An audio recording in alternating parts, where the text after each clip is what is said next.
sais plus, il faudrait vérifier ça dans les archives. Le télescope, et surtout quand on est en altitude, la température baisse.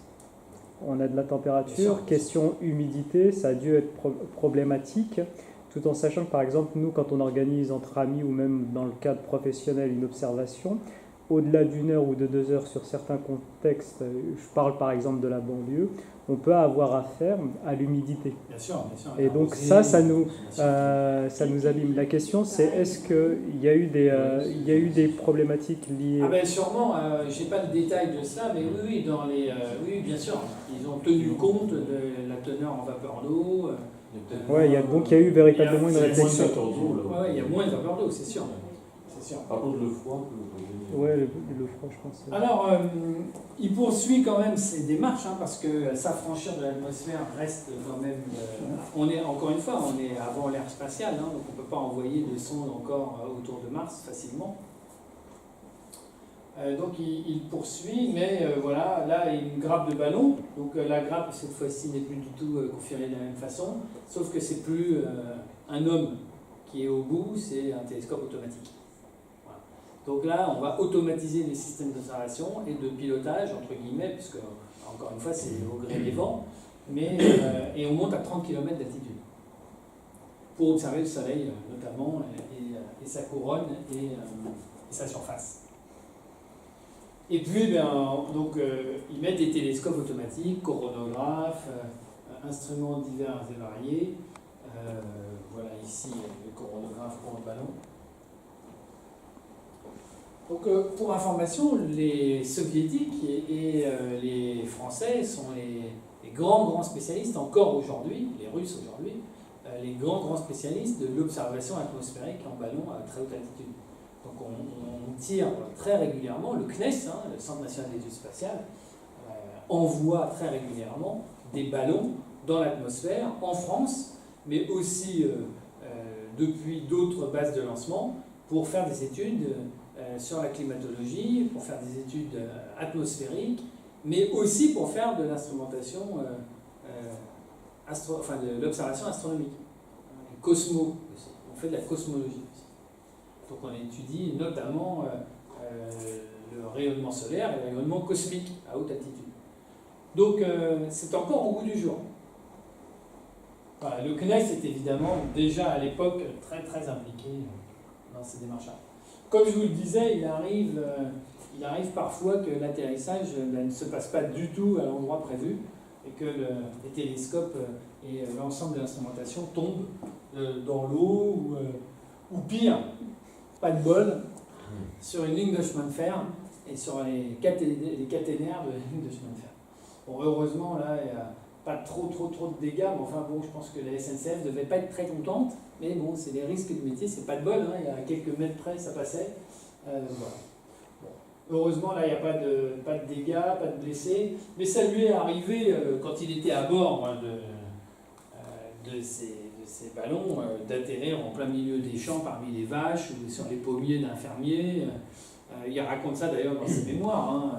Une fois, il arrive, il est complètement engoncé dans sa combinaison pour lutter contre le froid. Il a son masque et puis le fermier arrive et il le prend pour un martien. Bon, parce que c'est quand même l'époque des soucoupes volantes, c'est l'époque des hallucinations collectives et des ovnis. Et c'est souvent la gendarmerie d'ailleurs, il fait appeler la gendarmerie, souvent pour assurer sa sécurité. Il faut voir qu'on est dans des campagnes, dans les années 50-60, on est en pleine hallucination collective sur les soucoupes volantes et les martiens. Alors voilà ici, magnifique image, cliché de la couronne solaire. Et voilà à quoi ça sert un coronographe. Donc un coronographe, ça sert à faire des éclipses artificielles pour pouvoir observer cette, entre guillemets, cette atmosphère du Soleil et les protubérances qui peuvent s'en dégager. Donc des vols de jour pour le Soleil et des vols de nuit pour les planètes et les corps solides. Voilà ici des comptes rendus d'observation de toute beauté, avec on rentre dans l'intimité du Soleil, ou on rentre dans l'intimité des corps planétaires. Et on va même jusqu'aux graineries, à la surface du Soleil, ce qu'on appelle les graineries. Donc vous voyez, ce sont des clichés historiques. À l'époque, on ne connaît pas encore très très bien la physique solaire. Encore aujourd'hui, il y a encore beaucoup d'inconnus. Alors, l'une de ses grandes spécialités, c'est quand même la physique planétaire. Son laboratoire s'appelle le LPSS, Laboratoire de physique du système solaire. Et évidemment, la physique planétaire, donc, autrement dit, la planétologie comparée, ça va occuper une très très grande partie de sa carrière d'astronome. Et donc, il va se focaliser notamment sur la Lune et sur Mars, avec des études depuis l'observatoire du pic du Midi notamment. Il va se focaliser sur Mars et sur son étude à très haute résolution. Il les dessine? Alors, il a aussi effectivement un coup de crayon incroyable, et il les dessine parce que à ce moment-là, la photographie n'est pas encore suffisamment fine. Elle est bien, et elle progresse d'année en année, mais il reste quand même, comme tous les grands observateurs, comme tous les grands astronomes, d'abord un observateur visuel. Il a une acuité visuelle exceptionnelle, et il a un coup de stylo fantastique, coup de crayon, qui va permettre de décrypter en fait les changements un peu dans la foulée d'Antoniadi et des grands observateurs de Mars. Et ça va permettre d'avoir des résolutions de quelques kilomètres à la surface, parfois infrakilométriques. Donc oui, il a des cahiers d'observation de toute beauté. Et surtout, il a une continuité, lui et son équipe, il a une continuité dans l'observation de Mars. Donc opposition après opposition, mais aussi entre les oppositions, ils observent Mars dans des conditions exceptionnelles, depuis le pic du Midi notamment. Comme il est assez universaliste, il met en place la plus grande bibliothèque de données d'images de l'époque de Mars, d'observation de la planète rouge.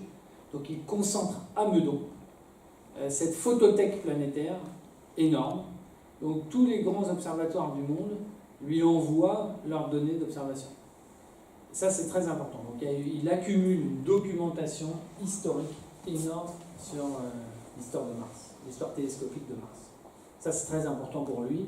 C'est un centre de formation. Meudon devient un peu le centre névralgique sur la Terre de l'observation, du recueil d'informations sur Mars. C'est très très important. Donc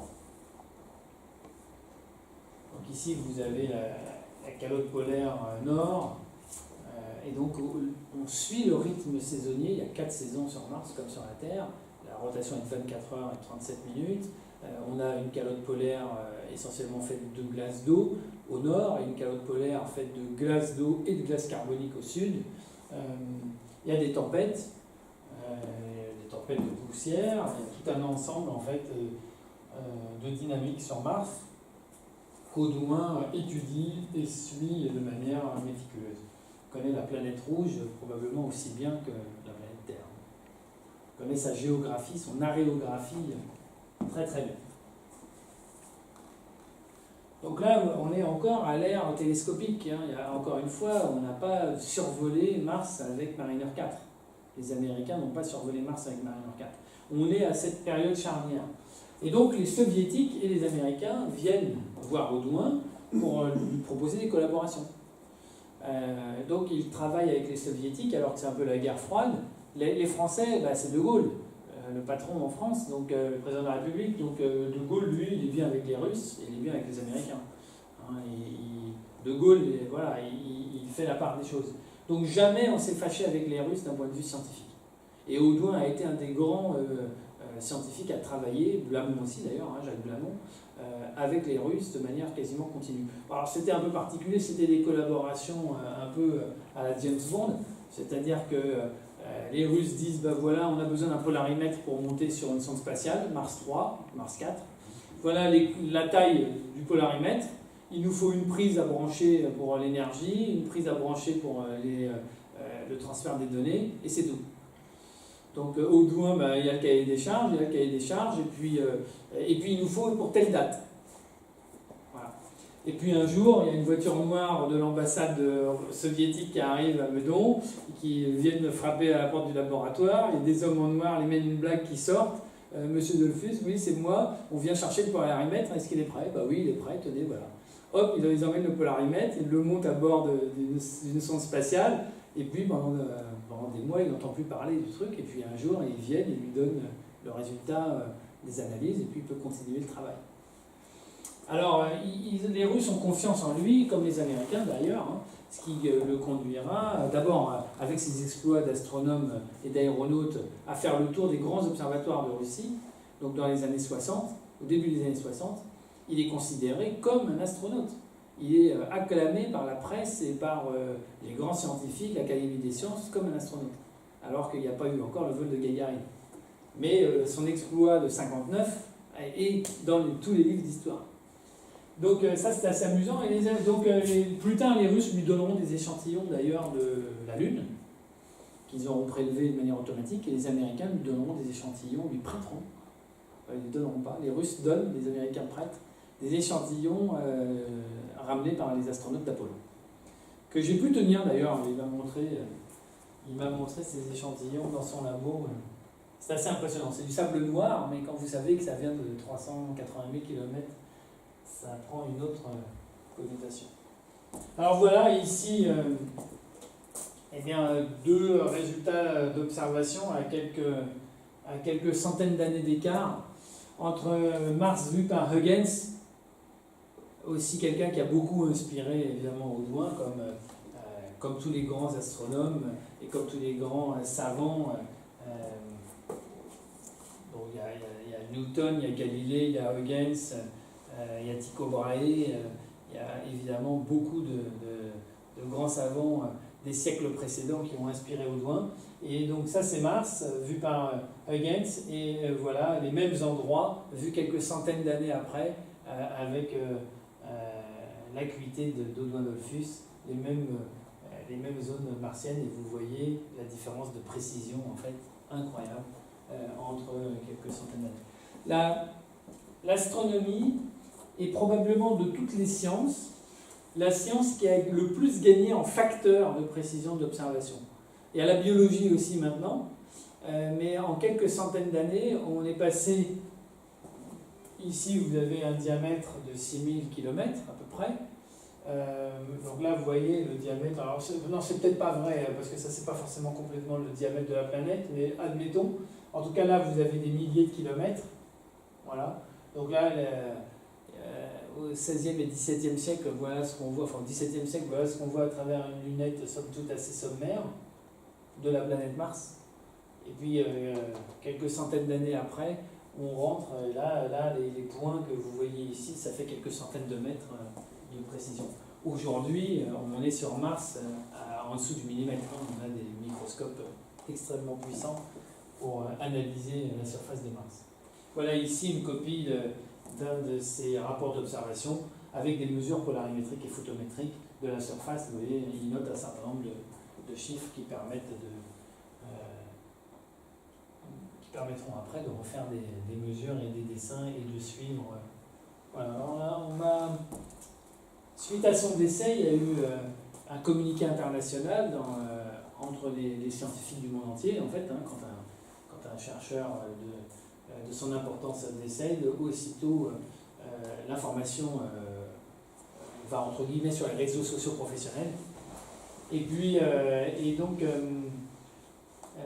des scientifiques du bloc, à l'époque soviétique, donc du bloc russe, nous ont fait parvenir ces photographies-là, qui étaient complètement inédites en fait, d'Audouin-Dollfus en train de visiter le grand observatoire d'Almaty en 1966, donc après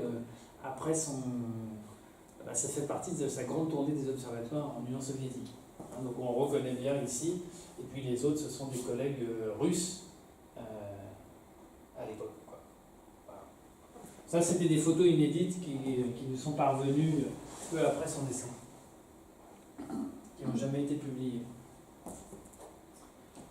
Alors, on l'a dit en introduction, il a découvert pas mal de choses, et notamment, parce qu'on n'a quand même pas beaucoup de découvreurs dans l'histoire de l'astronomie française, Audouin-Dollfus est un de ces découvreurs. découvert effectivement Janus. Donc petite cacahuète du système solaire qui gravite autour de Saturne, donc qui est le satellite numéro 10 de Saturne. Et il l'a découvert, vous voyez, on met une lame en fait pour cacher la lumière de Saturne. Donc ça, c'est pas une photo de Saturne, on remet le faux disque de Saturne par-dessus. Et puis ici, ce petit point-là, cette cacahuète, c'est Janus. Ici, vous avez un autre satellite qui s'appelle Dionée. Ici, vous avez un satellite qui est beaucoup plus gros, en fait, qui s'appelle Encelade. Et là, vous avez une lune énorme, la plus grosse lune de Saturne, qui s'appelle Titan, qui a une atmosphère qui fait 1200 km d'épaisseur, qui est la plus grosse atmosphère d'un corps solide dans le système solaire. Et à la surface de laquelle s'est posée la sonde Huygens.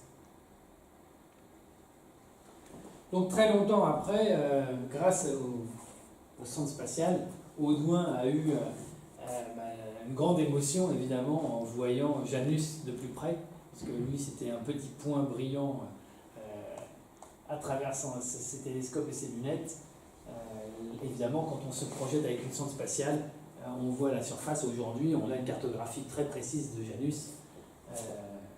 Voilà, donc ça c'est juste très très spectaculaire. Derrière, ce sont les anneaux de Saturne, vous avez remarqué, et Janus au premier plan qui flotte.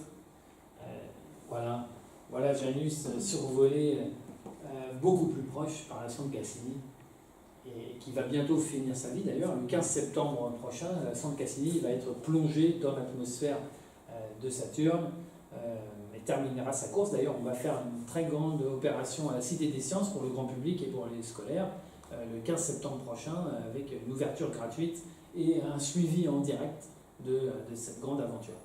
Entre-temps, la sonde Cassini aura finalement duré 20 ans, et moins quelques jours, et nous aura livré des images exceptionnelles de Saturne, des anneaux de Saturne et des satellites autour de Saturne, dont Janus.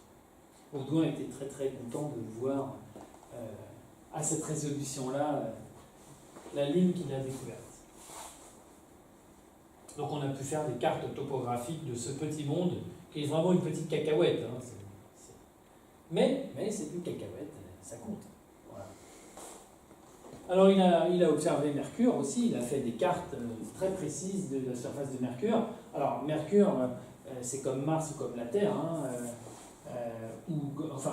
Mercure, excusez-moi, je reprends. Mercure, c'est comme la Lune. Alors il y a une surface solide, mais il n'y a pas d'atmosphère, donc la surface ne change pas.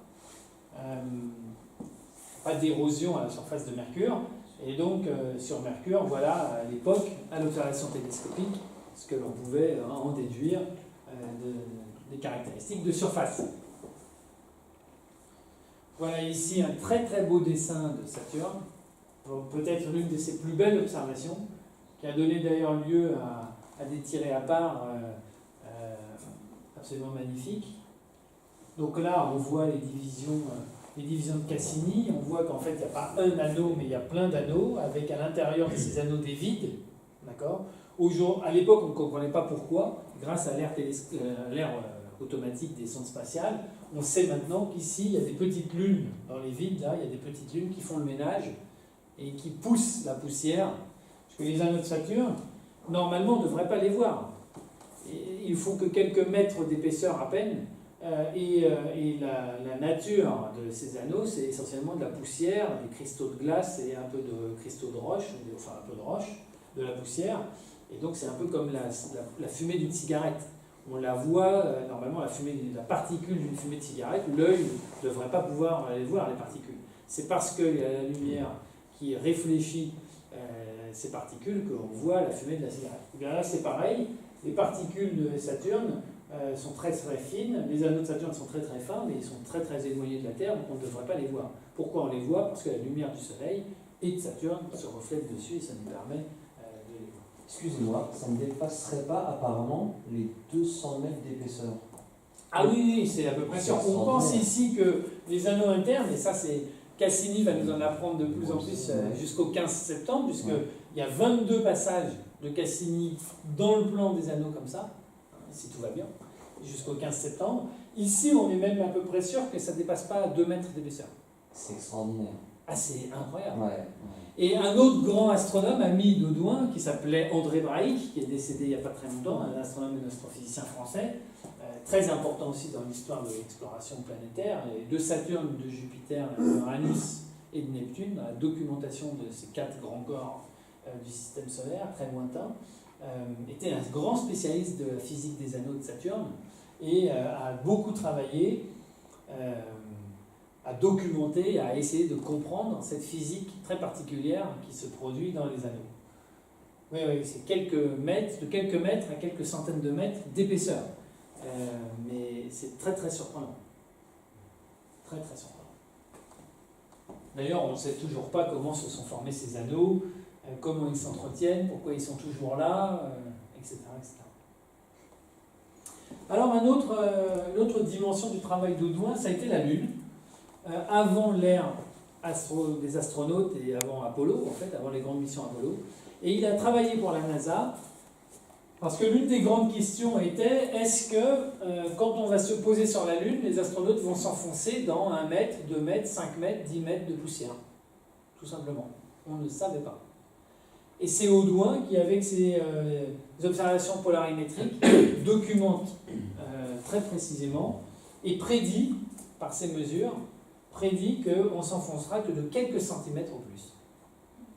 Donc là, il collabore très fortement avec la NASA pour documenter la face visible évidemment de la Lune par télescope. Il fait des analyses polarimétriques et il détecte, il documente la nature précise du régolithe lunaire, volcanique évidemment, basaltique pour l'essentiel, extrêmement pulvérulent, très très fin, moins fin que le régolithe martien, probablement, mais quand même assez fin. Donc il participe directement à... Petite parenthèse, à Apollo.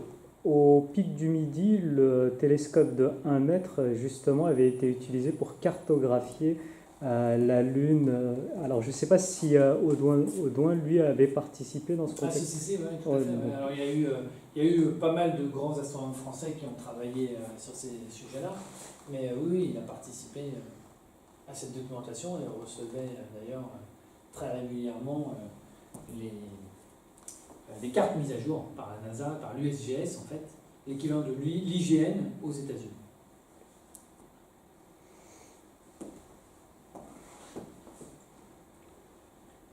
Alors il a beaucoup œuvré, comme je vous le disais, ça c'est la dernière partie de sa vie, où il avait plus de temps évidemment, mais il a beaucoup œuvré pour le monde associatif et pour la transmission des connaissances. Il était très fier d'avoir formé des dizaines et des dizaines d'étudiants passés dans son laboratoire, pour des périodes courtes ou pour des périodes plus longues, des doctorants, des docteurs en astronomie, en astrophysique, en géographie physique aussi. Il était très très fier de ça. Évidemment pour lui c'était essentiel, c'était encore une fois la transmission était fondamentale, sinon tout cela n'aurait eu aucun sens. Et puis il s'enthousiasmait beaucoup des jeunes gens, des jeunes qui venaient s'interroger, s'enrichir, essayer de comprendre le sens de tout ça. Donc, il a donné énormément de conférences, il a écrit plus de 300 articles internationaux à référer, il a donné des centaines de conférences à travers la planète, et donc il était très ami avec Jean-François Clairvoy, un astronaute, avec Bertrand Piccard, un autre aéronaute et aviateur, qui a fait le tour du monde. Il a beaucoup œuvré à Triel-sur-Seine, ici avec un ancien directeur, Philippe Gineste. Il a été président de l'Observatoire de Triel, il a été président de la Société astronomique de France.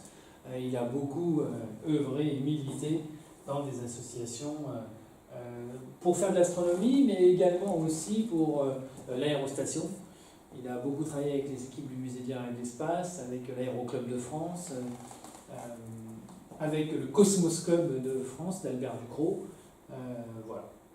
Ici, nous voilà tous les 5 avec Pierre-François Mouriot, qui est maintenant journaliste à Air et Cosmos.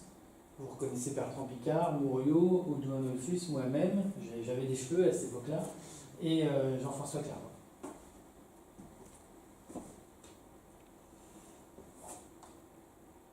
Voilà ici une photographie de lui.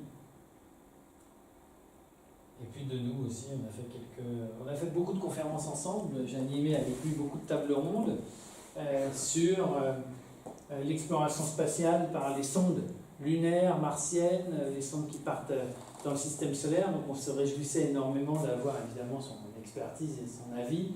On a fait des grandes premières en direct devant des milliers de personnes, tous les deux, avec d'autres planétologues très connus aussi, comme Braic, comme Rocard, comme Madame Annie-Chantal Levasseur-Rogour, comme les grands astronomes français, Jean-Pierre Le Breton, etc., etc. Donc ça a beaucoup compté pour lui. Et puis il faisait aussi des reconstitutions historiques. Comme son père avant lui avait fait des reconstitutions historiques sur les vols en ballon, lui a fait notamment à Triel-sur-Seine la reconstitution historique. Il y a beaucoup tenu de la lunette de Huygens, qui est utilisable d'ailleurs à l'observatoire de Triel-sur-Seine pour se remettre dans les conditions en fait d'observation du grand Huygens, qu'il appréciait énormément. Je pense que Huygens a été aussi très important pour Audouin, sa façon d'envisager l'astronomie. Et voilà, c'est quelque chose que d'observer à Triel dans la reconstitution de la lunette de Huygens. Donc voilà, ici c'était le jour de l'inauguration avec les maires, quelques ministres. Très belle chose. Et puis là c'est un peu plus personnel, on a fêté un de ses anniversaires, tous ensemble avec ses amis du monde associatif à Triel. Là il est au téléphone avec une de ses anciennes élèves, Nathalie Cabrol, qui est maintenant la directrice scientifique du SETI Institute aux États-Unis, qui travaille pour la NASA sur la recherche extraterrestre et d'intelligence extraterrestre. Donc ce sont des choses extrêmement sérieuses. Et là, il est au téléphone avec Nathalie, mais il a été aussi au téléphone avec un autre de ses élèves parti à la NASA qui s'appelle Pascal Lie. Voilà, il a comme ça eu beaucoup d'élèves qui ont fait des carrières splendides. Et puis aussi, à la fin de sa vie, il a eu beaucoup plus de temps pour écrire des livres. Voilà ici, notamment, c'était au FIAP à Paris, une grande conférence qu'on a fait. Je l'ai interrogé, alors je n'étais pas critique littéraire, mais je l'ai interrogé pour qu'il nous présente l'un de ses ouvrages. Voilà, et puis je vous montrerai les livres qu'il a écrits après. Et puis aussi une grande fierté pour lui, ça a été de recevoir de la ministre de la Recherche, ancienne astronaute Claudie Ignoré, la Légion d'honneur. Voilà. Il a reçu la Légion d'honneur, c'était à l'Aéroclub de France, dans les salons de l'Aéroclub de France. Bon, Audouin a eu beaucoup de décorations, mais il a été très fier de recevoir la Légion d'honneur. Il avait évidemment les palmes académiques.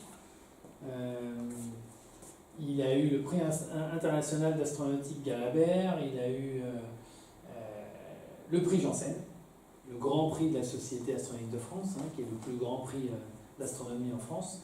Albert Einstein a eu le prix Janssen, et d'autres grandes célébrités ont eu le prix Janssen. Audouin a eu le prix Janssen. Voilà, et il a milité dans des associations comme la Société astronomique de France, évidemment, qu'il a présidé, l'Association pour la création et la diffusion scientifique d'André de Cailleux, dont je vous parlais tout à l'heure, les Amis de Camille Flammarion, l'Aéroclub de France, le Parc aux Étoiles, la Mars Society et son chapitre français Planète Mars, et puis encore bien d'autres associations liées notamment à l'aérostation. Voilà ici quelques-uns de ses ouvrages, en propre ou à plusieurs plumes, en collectif. Il a coécrit avec Charles Dollfus l'Atlantique en ballon et d'autres, notamment André de Saint-Sauveur. Il avait écrit aussi une très belle biographie de Pilate de Rosier. Et puis ces deux livres majeurs sont 50 ans d'astronomie, où là il décrit l'ensemble de sa trajectoire d'astronome et d'aéronaute, sans mauvais jeu de mots pour l'aéronaute évidemment. Il y a une belle trajectoire. Une très belle histoire de la grande lunette de Meudon, qui reste un instrument d'exception. Et puis son dernier ouvrage, Les Autres Mondes, qui est assez philosophique, qui fait prendre un petit peu plus de recul. Et puis là, ce sont des livres collectifs édités au sein de la Société astronomique de France. Là, un recueil sur un siècle d'astronomie, qui est un recueil de la revue de l'astronomie de la Société astronomique de France. Donc, extraordinaire recueil qu'il a réalisé avec Roger Kiefer, un de ses fidèles parmi les fidèles. Et puis là, des livres collectifs aux éditions Vuillert qu'on a piloté avec le président de la Société astronomique de France, préfacé par André Braic, par exemple, pour Au plus près de Saturne. Voilà, on avait d'autres idées en tête, mais les choses ont tourné différemment. Pour la suite, on pensait pouvoir continuer une collection planète par planète. Et voilà, je vous remercie pour votre attention.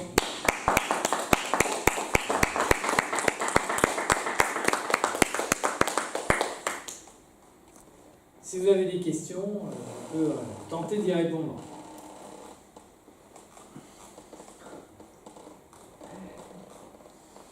Alors, est-ce que, à notre époque aujourd'hui, en regardant, puisque vous connaissez parfaitement le contexte des associations scientifiques en France, une pluralité, est-ce que on a un équivalent aujourd'hui? Le relais en fait a été véritablement passé. Parce que moi j'ai été étonné parce qu'il a été incontestablement, au-delà de son histoire propre, d'aventure, un vecteur qui a permis à beaucoup de jeunes d'embrayer, ou le grand public d'embrayer, de s'intéresser intelligemment à toutes les connaissances scientifiques. Lui, ce qu'il met en exergue explicitement, et vous l'avez montré, c'est clairement qu'il était au cœur de la démarche expérimentale.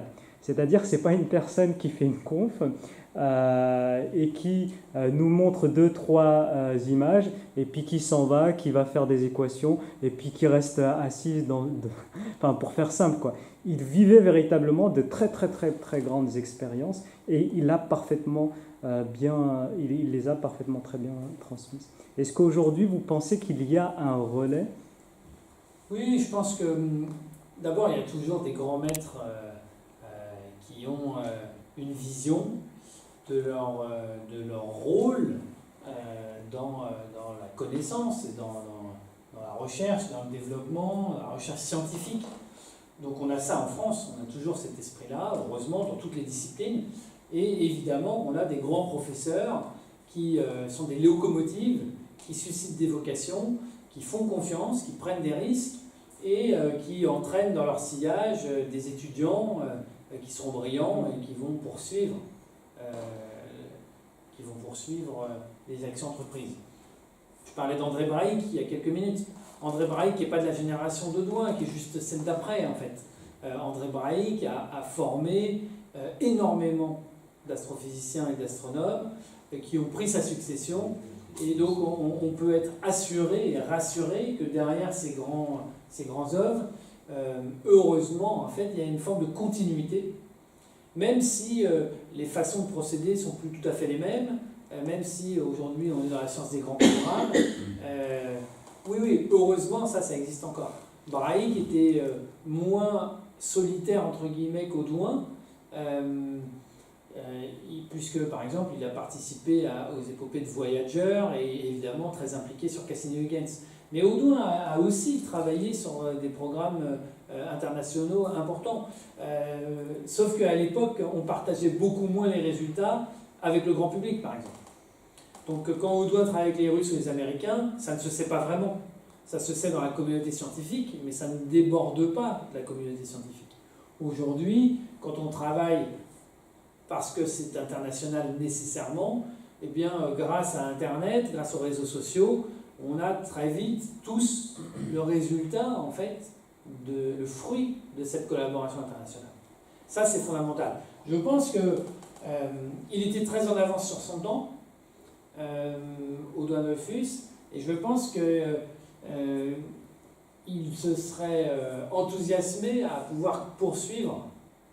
Il lui manquait encore 50 ou 100 ans, bien qu'il ait quand même eu des réserves sur l'époque contemporaine à plein d'égards. Il était très très inquiet sur la marche du monde, surtout ces dernières années.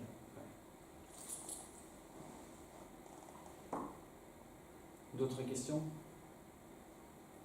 Je voulais vous demander, avant de faire cette série de ballons qui montait, cette centaine de ballons, est-ce qu'il avait imaginé d'autres systèmes pour pouvoir s'élever très haut dans le ciel, avec, je ne sais pas, des ballons plutôt placés différemment que alignés les uns sous les autres? Alors ils ont envisagé différentes configurations et c'est celle-là qu'ils ont retenue en fait pour plein de raisons d'ingénieurs finalement et de raisons pratiques. Mais parce que finalement il n'y a pas beaucoup d'autres possibilités que celle-ci. Elle est extrêmement économique d'un point de vue optimisé, on dirait aujourd'hui. Elle est extrêmement optimisée. Il fallait chercher l'optimisation à tout prix en fait. Et donc il n'y a pas beaucoup d'autres solutions techniques que celle-là. Alors c'est amusant parce que j'ai récemment en fait fait la rencontre d'un autre aéroparachutiste, pas Baumgartner, mais le suivant en fait, son nom m'échappe à l'instant, mais un autre américain qui a fait un saut un peu plus haut que Baumgartner il y a quelques temps, là c'est assez récent, et c'était il y a 1 an et demi, 2 ans, on n'a pas beaucoup parlé parce que c'était moins publicitaire. Son nom va me revenir dans quelques instants. Et il est venu au musée de l'air et de l'espace pour se documenter en fait sur les solutions techniques qu'Audouin avait étudiées. Et lui n'a pas retenu ces solutions-là. Donc encore une fois, le principe là, en l'occurrence, pour cet aéroparachutiste, c'était de s'élever à bord d'un ballon à 40 km d'altitude, donc plus à 10 ou 15, mais vraiment ou à 30 même, à 40, et de sauter en parachute, comme Baumgartner. Et Baumgartner a choisi la capsule. Et ce deuxième aéronaute, lui, il a choisi en fait un scaphandre. Un scaphandre pris dans le dos, en fait, par le ballon, et par le filin du ballon. Et c'est une solution complètement différente, en fait. Et donc, c'est le parachutiste qui a coupé le cordon, en fait, qui retenait dans le dos à 42 km d'altitude, et puis il a sauté dans le vide. Bon, donc ce sont des techniques complètement différentes, ce sont des ballons quand même très importants. Les objectifs, surtout des missions, n'étaient pas du tout les mêmes. Vous parlez d'Alan Eustace? Alain Eustace, merci du fact-checking. Donc j'ai rencontré Alain Eustace en fait il y a 1 an, très sympathique, et donc il m'a avoué au cours de la soirée de dîner, on a beaucoup parlé d'Audouin évidemment, et donc il m'a dit, j'ai étudié les documents d'Audouin de l'époque pour voir s'il y avait des choses à reprendre en fait pour son saut en parachute. A-t-il connu, c'est peut-être bête, mais André Turca, notamment dans le cadre de l'éclipse solaire de 1973, et comme il y a eu en fait un suivi de entre guillemets, de cette éclipse solaire, avec notamment une équipe de Meudon, dont Pierre Léna, le spécialiste, l'un des référents de la mécanique céleste de cette époque. Et y a-t-il eu des échanges Alors Audouin a travaillé avec aussi Serge Kouchny, grand spécialiste et un ami d'Audouin, bien sûr. Et il a volé même à bord du Concorde. Et même en 99, il a refait un vol à bord du Concorde pour suivre la grande éclipse du mois d'août 99. Donc oui, il a rencontré Turca, il a été très attentif à ce qui s'est produit sur cette éclipse africaine, où le Concorde a suivi la bande de centralité. Et quel a été son rapport du point de vue de la politique, notamment en France, sur cette période, tout en sachant qu'on a eu De Gaulle. Et De Gaulle a eu un impact non négligeable sur la création et le développement de la recherche. Oui, tout à fait. Alors, je ne sais pas trop ça. On n'a pas parlé de cette partie. Moi, j'ai jamais abordé cette partie politique avec lui sur après la Seconde Guerre mondiale, sur cet aspect politique. D'abord, j'aime bien ce dessin-là parce qu'il fait un peu penser à De Gaulle. Il a un peu une stature gaulienne. Bon, c'est une caricature, évidemment, mais j'aime bien ça quand même. Donc là, il y a peut-être un rapport, je ne sais pas. Non, ce qui est sûr, c'est que il a eu les moyens. Il ne s'est jamais plaint de ne pas avoir, en tout cas rétrospectivement parlant, de ne pas avoir eu les moyens pour réaliser ces expériences. Il a beaucoup voyagé. Ouais. En fait, quand on regarde attentivement l'histoire des sciences, le développement des idées, on se rend compte, et elle fait partie de cette spécificité en France, c'est que le développement des sciences, véritablement, on fait un grand saut, toujours à côté, en parallèle de la politique. Ce n'est pas la politique forcément qui a... Et on se rend compte sur la période de la deuxième partie aussi, où quelques chercheurs, quelques grandes personnalités sortent du lot. Oui, c'est vrai, hein, c'est tout à fait vrai que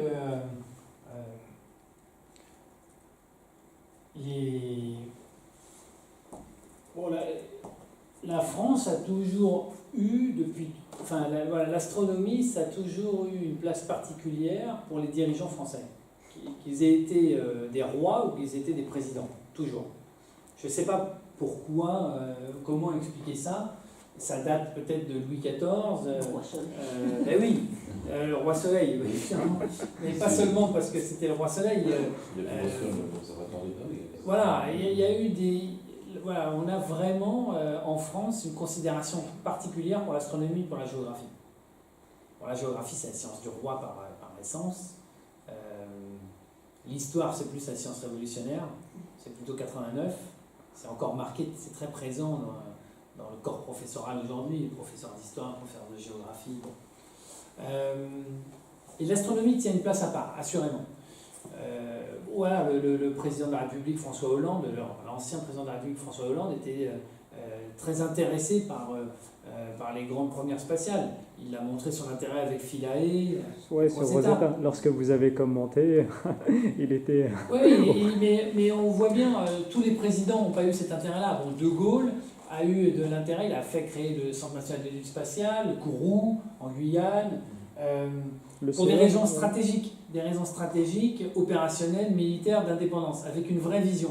C'est pour ça en fait qu'il mettait l'excellence française dans un juste milieu, dans un juste équilibre, avec effectivement l'URSS et les Américains. Bien sûr, bien sûr. C'est pour montrer notre indépendance, mais pas de circonstances en fait, c'est très profond. Je pense qu'on a donné les moyens à nos chercheurs de défricher des pans entiers de la science pour faire briller, pour imposer aussi notre savoir-faire et nos esprits en fait, et notre créativité. Et pourtant on a des chefs d'État qui n'ont pas de culture scientifique. C'est très peu. Et pourtant on a souvent des chefs d'État qui ont peu de culture scientifique. C'est vrai. Et les chefs d'État, même les ministres. C'est vrai, c'est vrai. Bon, on a eu...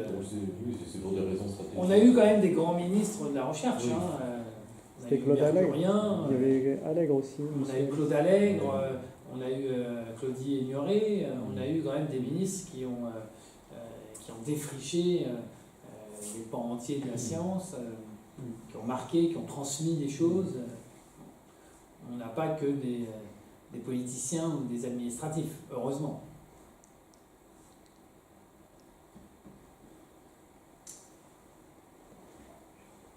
Voilà. Très bien. Encore merci. Merci.